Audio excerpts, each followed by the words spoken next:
জায়গায় কত আম, আম সব এখানে বলেই রাখতে পেরেছি। এখানে বাবা রাখো। এখানে এটা নামো বৌমা। আরে মাধাই কাকা যে এতদিন পরে, ভালো আছো? এই এলাম একটু দেখতে আর কি। আর তোমরা সব কেমন আছো? হ্যাঁ ভালো ভালো। এই আমার বৌমা। চলো। ও কি দোকান খুলবে নাকি? তা ছেলে রাজি হলো তাহলে? কাকা, তোমারও যে সাগরেদ আছে না নিমাই, ওর কাছে চুল কাটাতে যাই, 100 টাকা করে নেয়। তাহলে এটা দিনে দুপুরে ডাকাতি না? তুমিই বলো। আরে তার মধ্যে বলবে না, এমন চুল কাটে না পুরো ঘেটে ঘ করে দেয়। না না, খুলে ফেলো মাদাইদা, সেলুনটা খুলে ফেলো।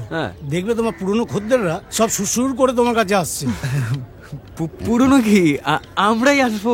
আবার কি আমার কপালে এত সুখ নেই রে বাপ। কি যে বলো না তুমি। এসো এসো এসো এসো বৌমা।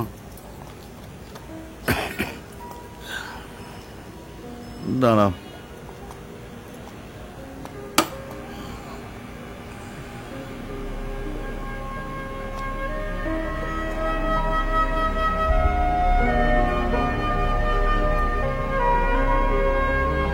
যাক, আলোটা এখনো মরেনি। কি দিন ছিল গো,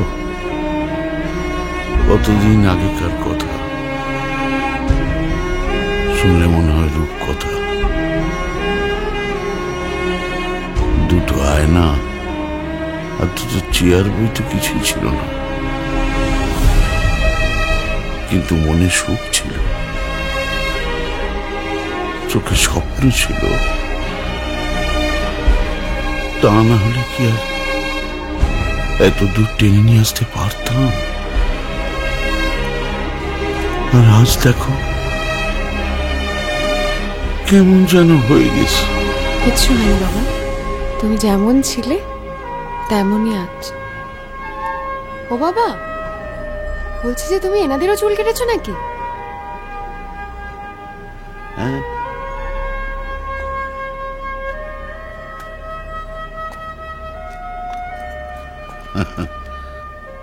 রঞ্জিত বাবু আমাকে খুব ভালোবাসতেন। আমি ওনার খুব ফ্যান ছিলাম কেন বলছি, এখনো আছি।